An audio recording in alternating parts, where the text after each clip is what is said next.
Interest rate cuts are just going to fuel the housing bubble. Let's have a look.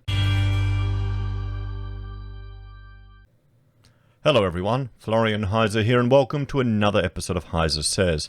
I thought we'd have a look at this article written by Jason Murphy on news.com.au where he's discussing the cuts to the cash rate that are designed to help the economy could just instead boost the housing market.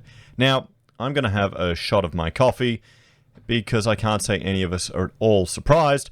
Well, you take the time to study this chart that I've imported into my software showing the drastic cut to interest rates, and tell me in the comments if you think if you can actually see the bloody difference on your device that you're looking at, because when I loaded this up I couldn't see it. You know, there you go, I've done it.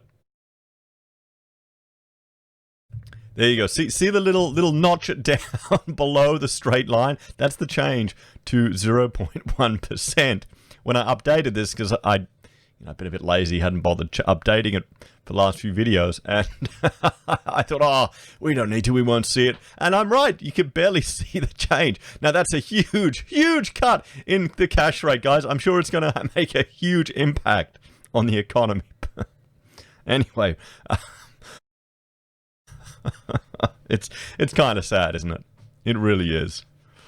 So, and you know, I haven't got a cut. I'm on a very variable mortgage. They haven't given me a cut to my interest rate, those bastards at the Commonwealth Bank. But anyone who's new and jumping in, oh yeah, they're getting them. They're getting that cut. So it's just going to juice up new buyers. Yeah, it's going to...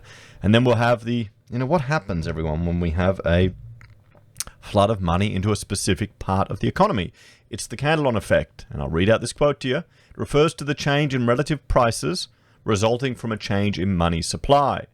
The change in relative prices occurs because the change in money supply, and this is money that's been, going from other sources into the economy in a path, has a specific injection point and therefore a specific flow path through the economy. And where is it in Australia? It's in housing, everyone. Housing. And what happens when we have a specific, injection point, an increase in the money supply? Well, how does that materialize? I wonder. I just wonder. There you go.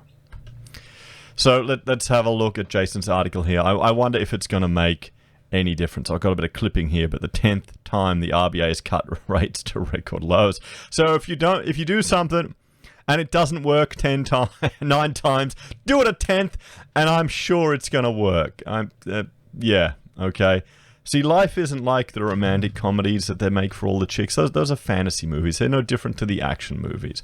If you do things 10 times over and over and over again, you're probably going to get arrested in any other industry, and you keep failing.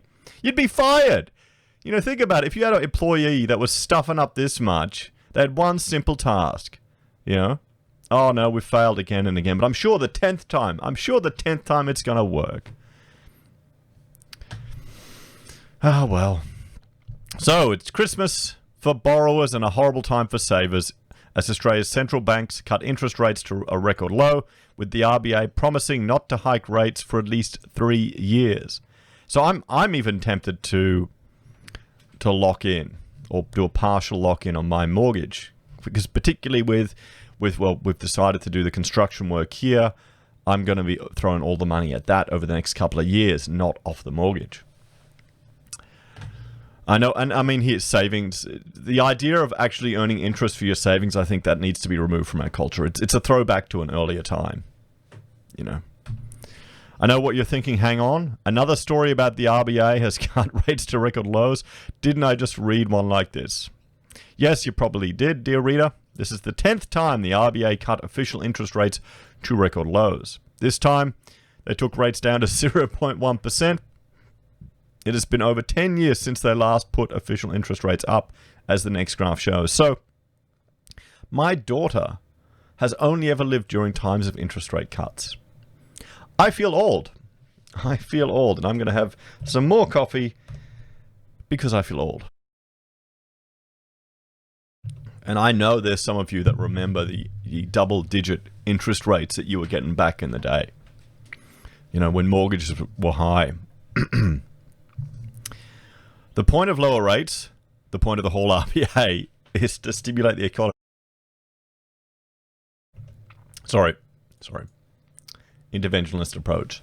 That is to try to get business booming so we can all have jobs and maybe one day even a pay rise. The fact we just had a decade with only rate cuts and no rate rises tells you how successful that has been. Well, maybe we need to look at different economic theories. Maybe we need to start exploring the idea of the business cycles from the Austrian School of Economics. Just an idea, you know? If MMT is getting so much airtime as a theory to explain what's going on, why isn't business cycles getting so much airtime as a counterpoint theory? Why not? You know, we need to get John Adams to talk to some of his next time I talk to him, to try and get some of his journalist colleagues to at least bring some airtime to these other theories, so it can get some mainstream media attention. I think that would be a good idea. Let me know what you think, guys. But wait, there's more. The RBA cut rates, but that's not all it did. It knows rates were already low, so it is promising to do more on top of that. For example, the bank pledged to leave interest rates where they are for 3 years at least, maybe more. That's helpful for borrowers that can get a loan and not have to worry rates will go up in January. See, here's the thing. I don't think they can bring rates up again. I think we're stuck in a low rate environment now. If anything, it's going to go negative. They may try to normalize like they did in the US, and it'll have an impact. I know some people are claiming, you know, it's QE, it's not the same as money printing, it won't have the same effect. I honestly think that's people playing with smoke and mirrors, and in the long run, the market will correct. It will, it will materialize as inflation, and the purchasing power of your money will decrease. But the biggest news was the RBA would buy $100 billion worth of government bonds. That is what is called a quantitative easing program. Well, no, I didn't think that was the biggest news.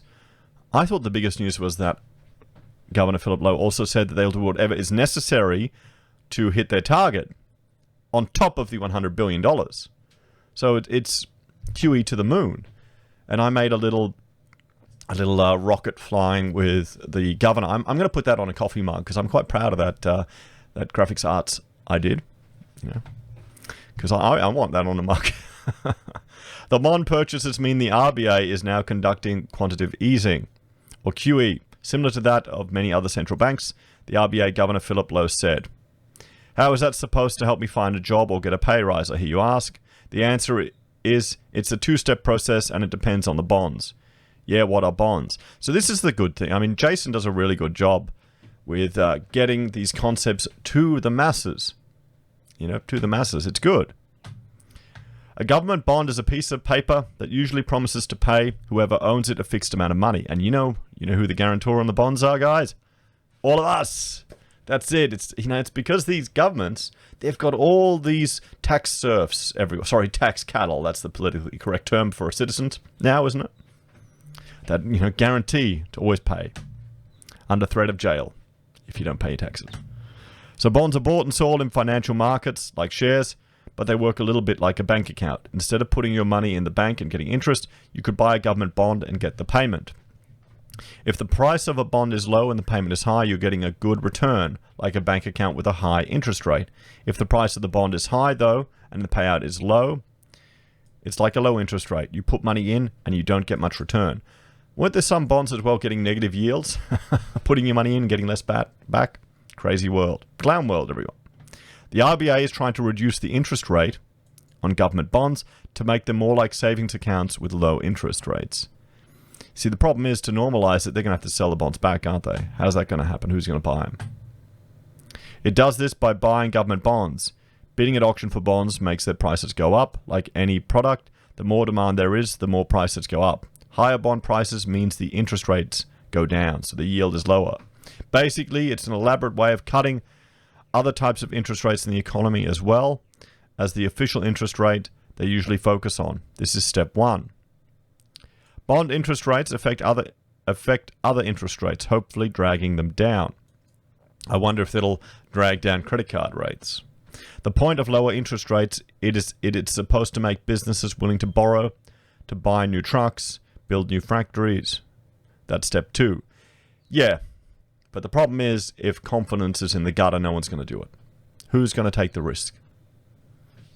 Or it would be, but of course it doesn't seem to really work in practice like it does in theory. In practice, when the RBA cuts rates, it mostly just jazzes up the housing market. And he's right, because so much of our wealth is in housing, because there's so many incentives to buy loss-making, to invest in loss-making property to offset other tax costs. And with the capital gains that people have been getting in housing, it makes sense to invest in housing rather than start a business. So everyone knows that a large part of cutting interest rates goes into the housing market. House buyers will enjoy lower mortgage rates and therefore be able to borrow more and pay more for homes. The RBA has said so itself and acknowledges there are risks that come with that. On Tuesday, Mr. Lowe made specific mention of the housing market only to say it wouldn't be an issue. In the past, I would have worried about the effect on the housing market, but I'm not particularly concerned about that at the moment. He said falling population growth and falling rents meant the market was unlikely to get frothy. Time will tell if it's true. It would be a terrible shame if all this effort from the RBA served only to prop up the housing market and not actually improve the economy. There you go. Will the interventionists ever realize or even consider other theories? There's a question. What do you think, everyone? Do you think the RBA is ever going to help the economy, or is it just going to be more of the same?